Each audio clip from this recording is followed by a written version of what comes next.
Ja nüüd siis meie päeva lõpetab Statistikaamet ja kõigepealt anname sõna Kerli Õunapuule, kes räägib meile, kuidas Statistikaameti juhtimislaudadel andmeid visualiseeritakse. Tere siis ka minu poolt, mina olen Kerli Õunapuu, tulen Statistikaametist, olen avaldamise tiimi tiimijuht ja minu tiim on siis see, kes just tegelebki kogu riikliku statistika avaldamisega andmebaasis, meie veebilehel ja kõikides meie rakendustes. Täna räägin teile täpsemalt meie juhtimislaudadest. Tegu on siis eraldi rakendusega, kus me visualiseerime riiklikku statistikat. Aga enne veel, kui siin sellele liigun, siis kui ma tulen rääkima visualiseerimisest ja ma olen Statistikaametist, siis ma ei saa tegelikult jätta rääkimata ka meie sotsiaalmeediast, kuhu me oleme väga palju pannud oma ressurssi, kus me endiselt väga aktiivselt tegeleme ja meil on kindel idee ja mõte seal taga. Riikliku statistika tegija ei saa ainult avaldada andmeid andmebaasis, panna neid veebi üles ja loota, et küll keegi kasutab. Jah, riiklikul statistikal on alati tellija, on see siis siseriiklik, kas mõni ministeerium või tegemist on Euroopast tuleva tellimusega. Aga meie ikkagi tahame, et kõik kasutaksid andmeid. Ja nüüd võib-olla ongi natuke hea siia reede õhtusse peale pikka päeva rääkida lihtsamatest visuaalidest ja võib-olla kuidas ka natuke teistmoodi ja suuremat ringi andmeid kasutama saada. Siin on siis näide meie rahvastikustatistika andmete siis postitustest, mida oleme teinud sotsiaalmeedias. Saab kasutada erinevaid ka graafikuid, nagu esimesel näitel siin on, aga saab ka teha visuaaliga selliseid pilku püüdvaid postitusi, mis võikski tekitada erinevaid küsimusi, võiks panna mõtlema nende andmete peale ja võiks suurendada siis ka soovi rohkem nende andmete kohta teada saada. Ja siia veel üks näide siis meie majutus- ja majutatute andmete kohta. Et täpselt samamoodi on siis võimalik andmeid kuvada erinevalt ja tõmmata nii siis ka inimeste tähelepanu. Ehk siis taaskord, mida suurema ringi inimesi me saame andmetest huvitama, seda parem. Seda rohkem kasutatakse andmeid, seda rohkem nähakse nendes väärtust. Aga liikudes siit edasi siis juhtimislaudadele. Juhtimislauad said ka loodud selle eesmärgiga, et oleks lihtsam riiklikku statistikat tarbida. Me lõime ta just täpselt sellepärast, et me saime väga hästi aru, et kõik ei taha käia meie statistika andmebaasis, valida sealt tabelitest andmeid või veel rohkem minna siis alla laadima neid Excelisse ja möllata nende andmetega seal. Et on väga kindel grupp andmekasutajaid või andmehuvilisi, kes tegelikult tahavad saada kiiresti aru, mis on see number, mind huvitab see ja ma tahan seda trendi näha visuaalselt. Siin lõpeb minu slaidide osa.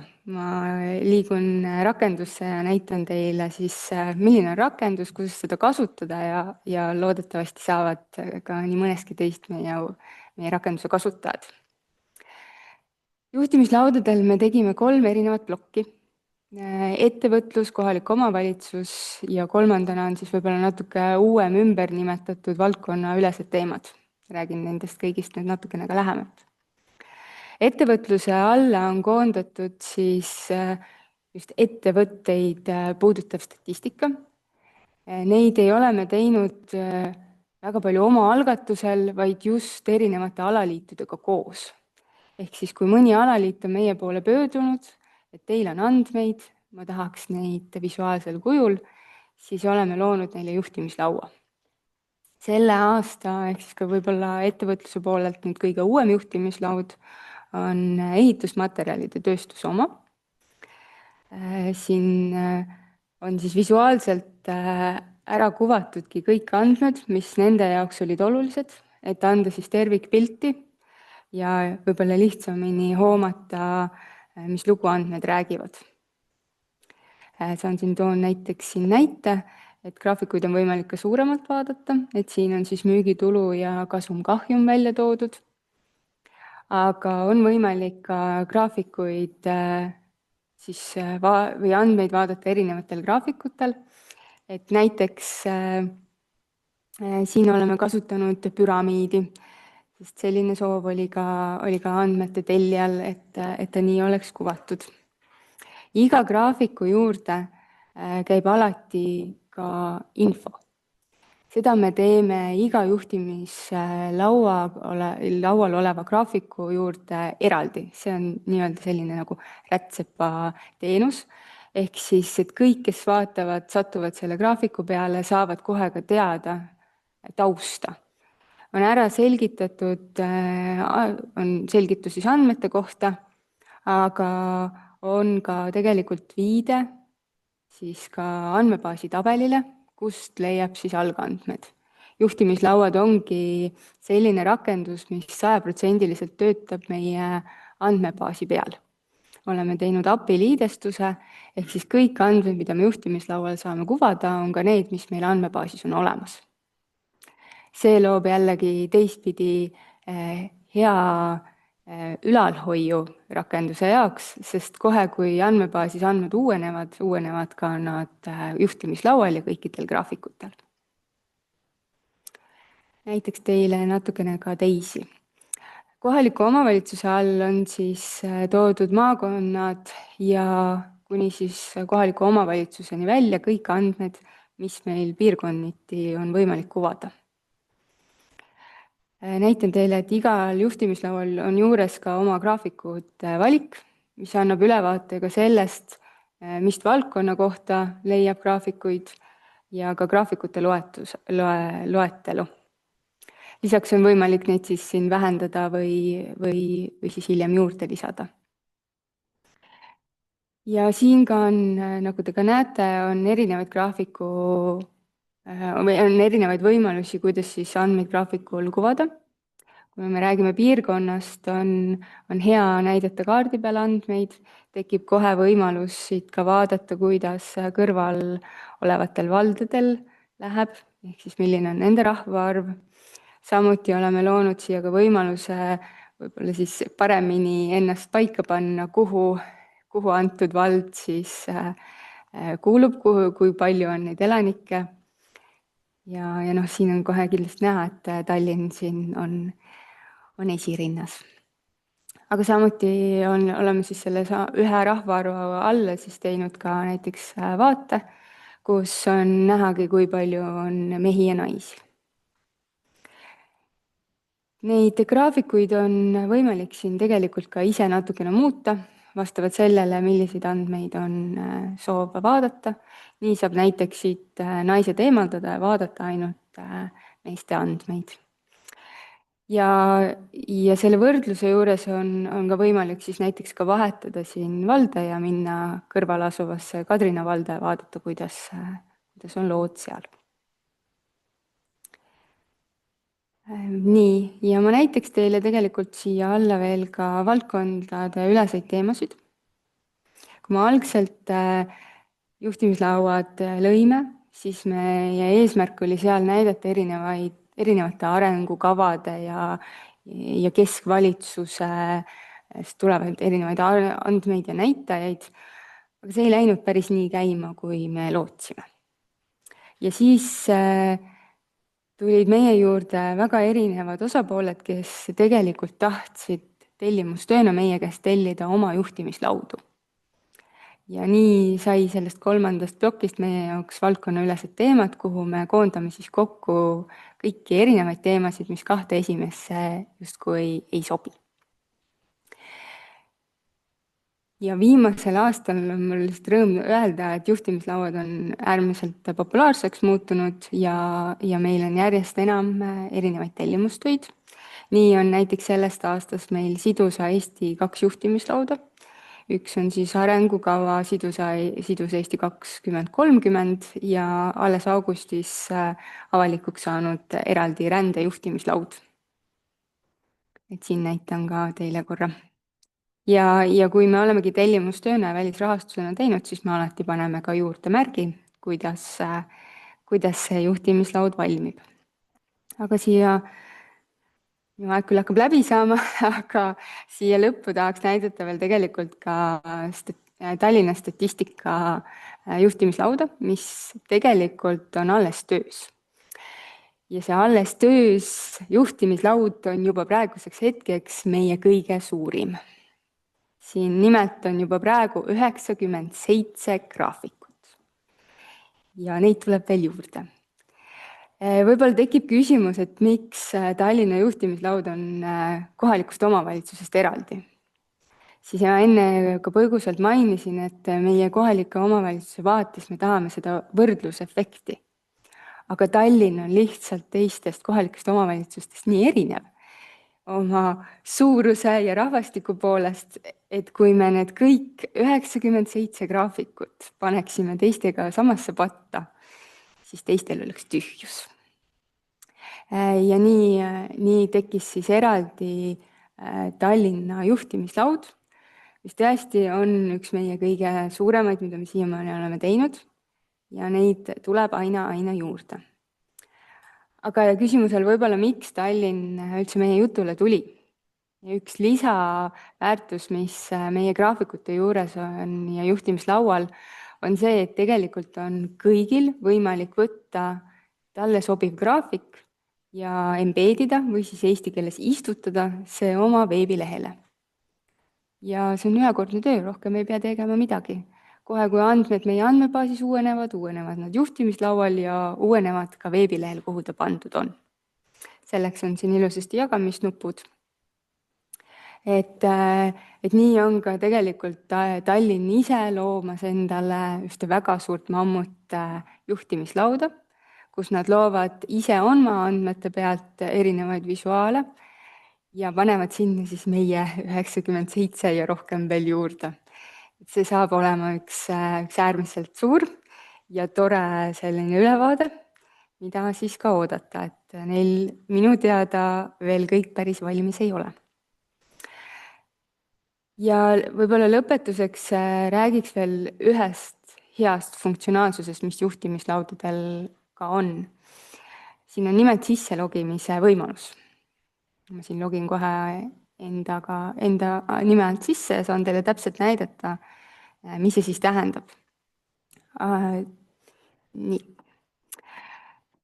Nimelt oleme loonud juhtimislauale minu juhtimislauad võimaluse, ehk siis ma olen ennast Taraga sisse loginud, siis tekib mul minu nime juurde selline eraldi sakk minu juhtimislauad.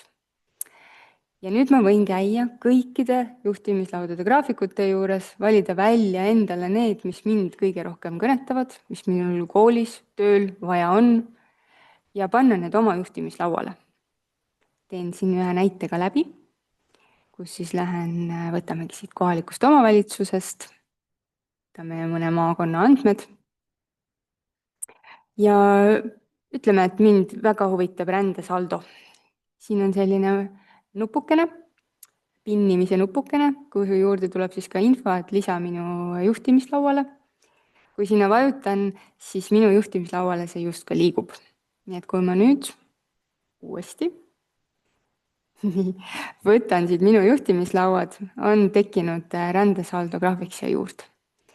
Saan neid tõsta ümber nii, nagu ma ise tahan. Et võib-olla nüüd millegipärast see riigi identiteet arengukavast tulev graafik on kõige olulisem, jätan ta praegu esimeseks.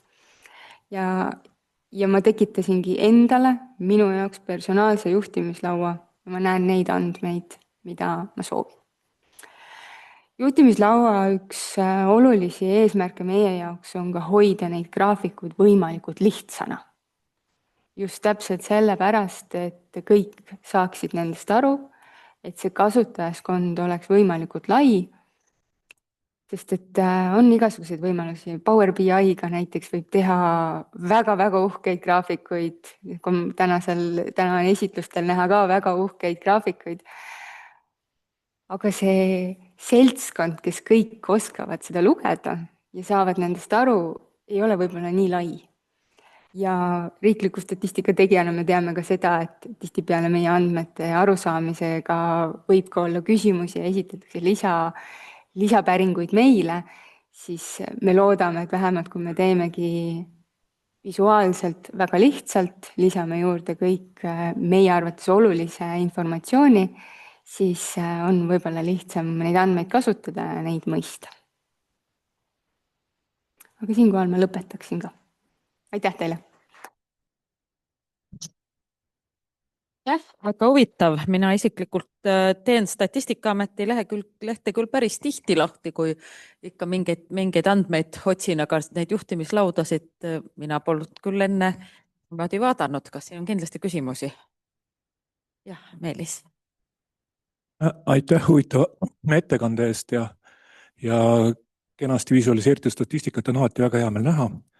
Aga mul üks asi jäi kripeldama selle alguses nende slaidide juures, et seal oli vist vanavanemate päeva juures oli seal, et vanaisasid oli kõige rohkem Vormsis ja vanaemasid oli Mustvees, et üle mis haldusüksustesse võetud on või olid need osakaalud kuidagi või kuidas seda mõistma peaks? Kuna ma ei ole analüütik, siis ma jään selle vastuse võlgu.